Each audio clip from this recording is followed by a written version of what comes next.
have a bunch of bonus stuff that I always offer. Link below this box. You can check that stuff out. I really appreciate it. But let's get to the lesson right now. Alright, let's start with that fun riff. There might be some people out there that will only learn the riff and not the rest of the song. It's fun. It's a fun riff to know.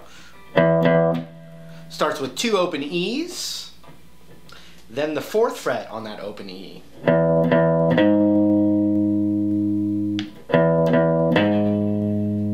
Then the 2nd fret on the A.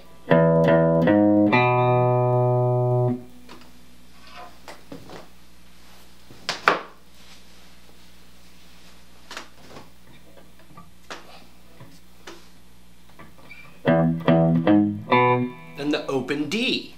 And so it starts that way.